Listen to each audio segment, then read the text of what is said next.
이제 가나안 땅 정복 전쟁, 여호수아 장군을 앞세워서 가나안 땅 정복 전쟁에 성공을 했습니다. 그래서 대세는 이스라엘 편으로 기울어져서 31개 부족 왕국을 섬멸하고 이스라엘 백성들이 뿌리를 내리는 중에 여호수아는 이제 하늘나라로 가고 이제 지도자 없는 상태에서 12지파를 중심해서 이제 이스라엘 나라를 세우기 시작했습니다.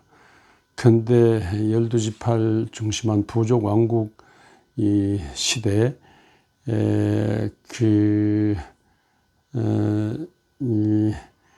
이들이 이제는 됐다 하는 그런 것 때문에 그럴까요? 막 격렬한 전쟁 이후에 좀 휴식 때문에 그럴까요? 전쟁에 대한 피로감 때문에 그럴까요? 하여튼 모세 시대 같은 그 신앙을 여호수아 같은 그 믿음의 대를 잊지 못했습니다. 그래서 이 정복 전 남은 모든 정복 이미 정복은 됐지만 아직 정복되지 않는 그런 상태에서 이미 아직 사이에 있어요. 그래서 이미 정복한 것에 대해서 감격 감사하며 아직 정복되지 않는 것에 대해서 정말로 갈렙이 헤브론을 정복하는 것 같이 막 강력한 꿈을 갖고 강력한 도전으로 지속적으로 정복하고 밀고 들어가야 되는데 그것이 안 됐어요.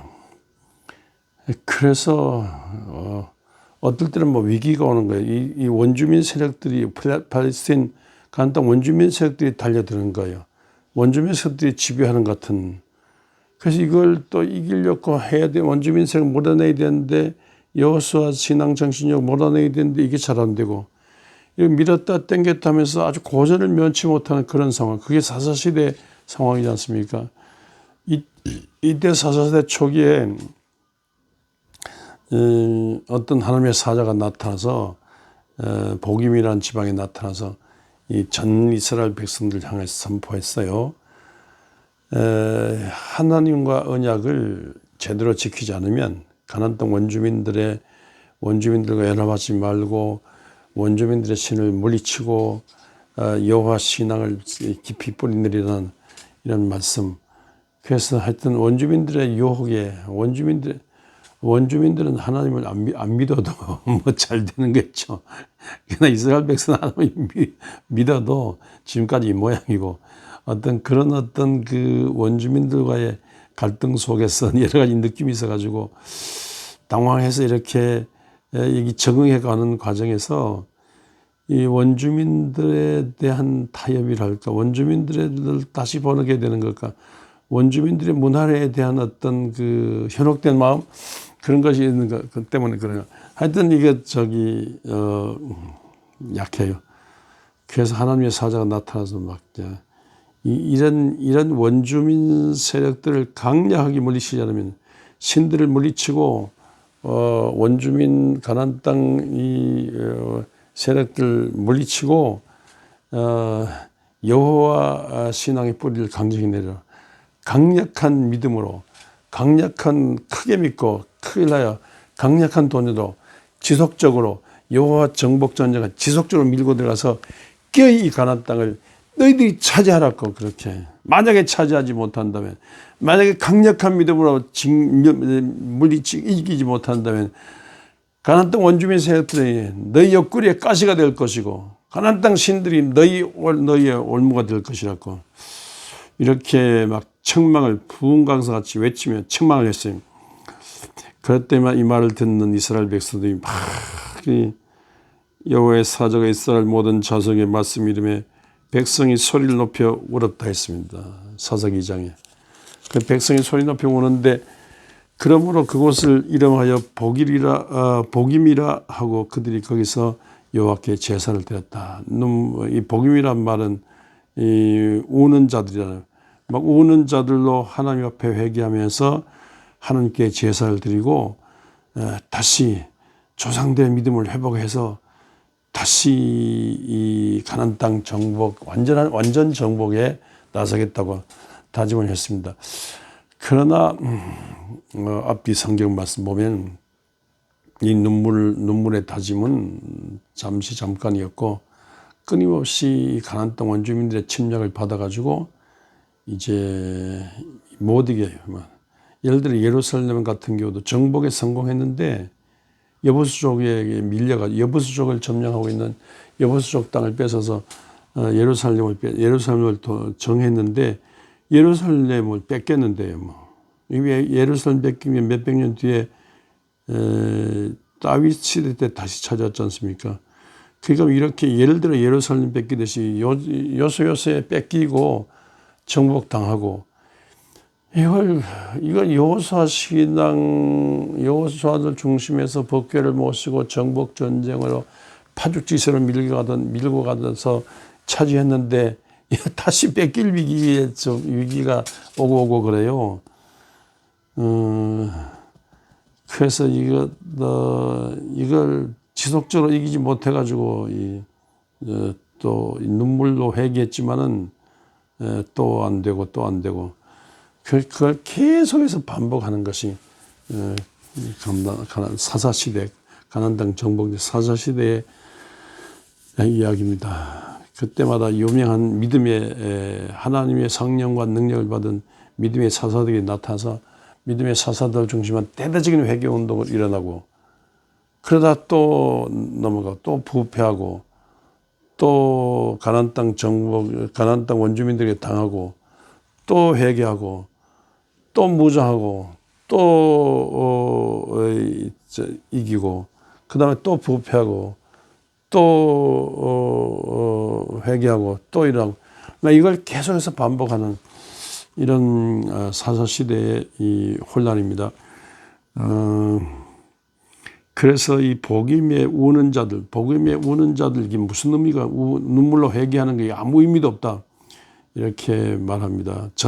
제대로 된 회개, 눈물로 한 제대로 된 회개가 아니다. 모세 신앙을 예받은 여호수아 신앙을 예받은 제대로 된 회개가 그쪽으로 가야 되는 제대로 된 회개가 아니고 너무 무능하게 이게 주저앉은 적도 있다. 그런 건데 그러나 한편으로 생각하면 이 복임의 이 눈물이 메마르기도 하지만 다시 하나님의 사자의 말씀 듣고 또 다시 회개하고 또 눈물로 회개하고 또 눈물로 회개하고 또 죄짓고 원망하고 그렇지만 또 눈물로 회개하고 또 눈물로 회개하고 또 눈물로 회개하면서 하나님의 청과 자비를 구하는 중에 위대한 사사들을 만나게 되고 또 나중에 마지막 사사인 사무엘을 만나게 됐습니다.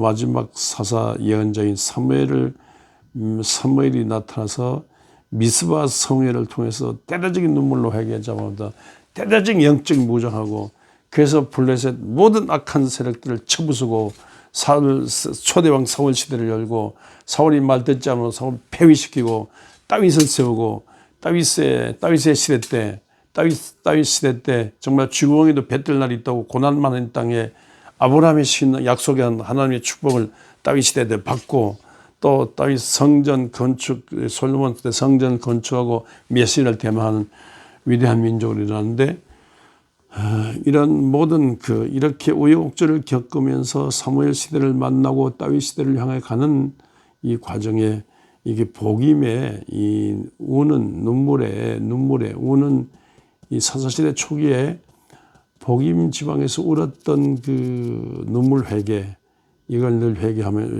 생각하면서 늘 회개하면서 하나님께로 가까이 가고 그랬습니다. 신라 같은 조그만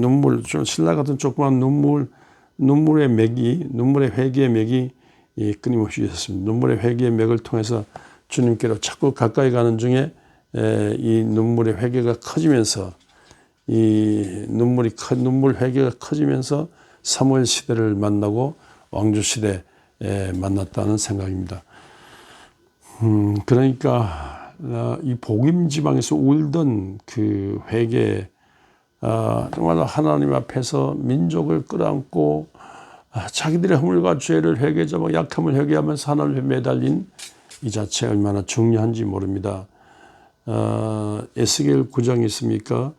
막 민족의 위기를 인해서 울지도 않고 하나님 앞에 회개하지 않고 민족 탄식하지도 않는 그런 자들을 징계하는 내용이 나옵니다.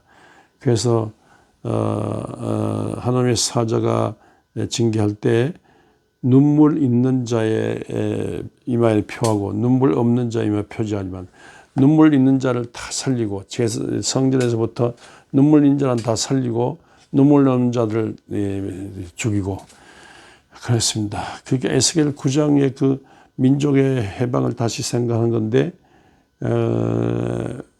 눈물이 하나님께 눈물로 회개하며 눈물 가슴으로 민족을 사는 그 사람들을 중심해서 나라와 민족이 된다는 거죠.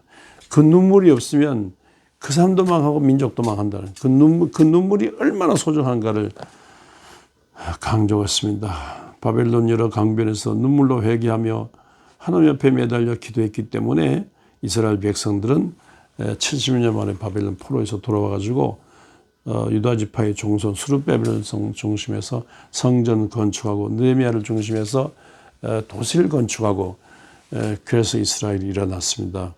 이렇게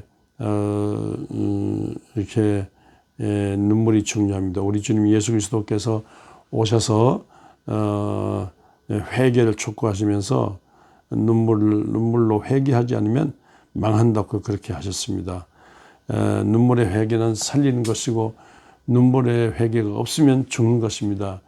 회개 자복하며 끊임없이 우리를 사랑하신 예수 십자가 붙들고 예수 붙들고 예수 믿는 믿음으로 일어나야 되겠습니다.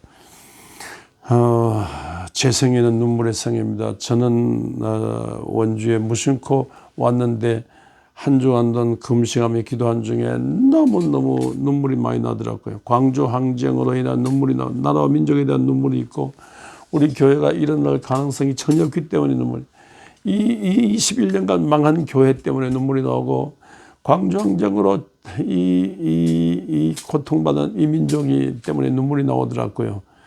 그 함석헌 선생의 뜻으로 본 한국사를 읽으면서 이 민족을 끌어안고 울고 우리 교회 분과진에서 울고 그랬는데 그 한 주간에 그 마지막 주간에 금요일 날 어떤 천사 같은 분이 저를 끌어안고 울다가 가시면서 이와 같은 눈물이 있으면 이 재단이 된다 그러더라고요. 그래서 어떤 무슨 이렇게 내가 배우인가 이렇게 울게 그랬는데 배우는 울다고 웃다 잘하지 않습니까? 그런데 신통하죠. 그때 그 천사 같은 분이 저를 끌어안고 울다 가신 그분이 하신 말씀이 그대로 된 거였죠. 그 40몇 년 전인데 43년 전입니까? 그런데 그때 울던 그 눈물이요 43년간 지금까지도 마르지 않아요. 그러니까 기도만 했다면 눈물이 나와요. 기도만 한두 시간 기도했다면 여기 막 이 눈물 휴지가 가득 차고 그랬습니다. 자, 그런 중에 21년간 망한 교회가 땅 100평 낡은 흑백돌 50평 건물에서 8,000평 땅, 3,000평 땅 건물로 학교를 겸한 교회로 일어나는 그런 경험을 경험했습니다. 그러니까 이 돈으로 따지는 게 죄송합니다. 눈물로 따진다면 이 울며불며 회개하는 이 눈물 한 방울이 얼마나 큰 값어치가 있는지 몰라요. 우리 하나님은 눈물을 통해서 예레미야의 눈물을 통해서 예레미야 애가의 눈물을 통해서 우리 하나님은 다시 이스라엘을 살리셨습니다. 우리가 울며불며 기도할 때 우리 교회가 삽니다. 인구 절벽과 교회 침체기를 맞았어요. 그런데 그러면 이러면 교회가 안 되지 않습니까? 그런데 안 되니까 기도해야 됩니다. 안 되니까 새벽마다 기도의 불을 켜야 되고요. 제가 새벽에 지나다니는 한 교회가 문을 닫은 것과 같아요. 그런데 어느 날 새벽에 지나가다 보니까 불이 켜져 있더라고요. 불이 켜져 있으니까 제가 그렇게 기분이 좋더라고요. 하나님도 얼마나 기분이 좋으시겠어요. 불 켜고 막 불 켜고 그냥 앉아 있기만 하지 않고 눈물로 하나님께 매달 때, 그 불 켜고 한 사람이 기도할 때라도 한 사람이라도 눈물로 그 기도 자리를 눈물로 적실 때 그 교회는 희망이 있는 겁니다. 그만큼 중요합니다. 이 복임의 눈물이 결국은 다윗 시대의 번성으로 이어졌습니다. 메시아 예수 그리스도 오심으로 이어졌습니다. 이 나라와 민족이 되는 데는 하나님의 은총을 구하는 눈물이 있어야 됩니다. 회개와 눈물이 있어야 됩니다. 한 교회가 되는데 하나님의 은총을 앞에 회개하고 눈물로 하나님 앞에 매달리는 그런 기도가 있어야 됩니다. 이런 교회 침체기를 맞지만은, 이 교회 인구 절벽 시대를 맞지만, 교회 영적 재앙을 맞았지만, 이 새해를 지나면서 눈물로 하나님의 교회에 매달려 가지고 다시 영적인 이 숫자가 양이 많지 않아도 내 심령 속으로 우리 모두 성도 여러분들이 정말 기도하려고 하는 여러분들이 기도하려고 애쓰고 기도의 눈물로 하나님 옆에 매달림으로써 이 교회 침체를 극복하고 카타콤베 지하 땅굴에서도 로마를 살려냈듯이 이 나라와 민족을 살려내는 기도꾼들, 기도 눈물꾼들, 남 살리는 기도, 이 시대 기도 사명자 되시기를 주의 이름으로 축원합니다.